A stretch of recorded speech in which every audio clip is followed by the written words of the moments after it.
विरार येथील समुद्रात फेरीबोटीतून प्रवास करणाऱ्या प्रवाशांचा जीव टांगणीला लागला होता, कारण सफाळ्याच्या जालसार येथून निघालेल्या रोरो सेवेची बोट विरारच्या नारिंगी येथील जेट्टीजवळ समुद्रात अडकून पडली होती।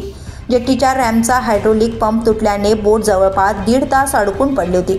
विरारच्या समुद्र किनाऱ्यावर रविवारी संध्याकाळी 5:30 वाजता सफाळ्याच्या जालसार येथून फेरीबोट निघाली होती। बोट प्रवाशांनी खचून भरली होती।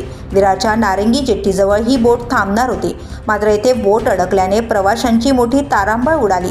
काही प्रवासी भयभीत देखील झाले। या घटनेतून प्रवासी वाचले आहेत। त्यानंतर सगळ्यांनी सुटकेचा निश्वास सोडला आहे।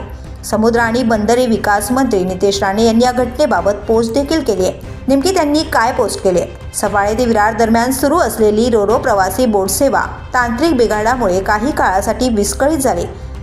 मारंबळपाडा जेट्टीजवळ बोटीचा रॅम्प उचलणाऱ्या हायड्रॉलिक यंत्रणेचा पाईप तुटल्याने ती बंद पडली। या प्रकारामुळे प्रवाशांची काहीशी गैरसोय झाली। या घटनेची तात्काळ दखल घेऊन महाराष्ट्र मेरीटाईम बोर्डच्या अधिकाऱ्यांनी बोटीची तांत्रिक दुरुस्ती करण्याच्या सूचना दिल्या। यानंतर बोट जेट्टीजवळ सुरक्षितपणे पोहोचली। बोटीवरील सर्व प्रवासी आणि गाड्या सुखरूपपणे उतरल्या आहेत। या घटनेचा विस्तृत अहवाल देण्याचे आदेश महाराष्ट्र सागरी मंडळास दिले आहेत, अशी पोस्ट नितेश राणे यांनी केली आहे। The police news bureau, Mumbai.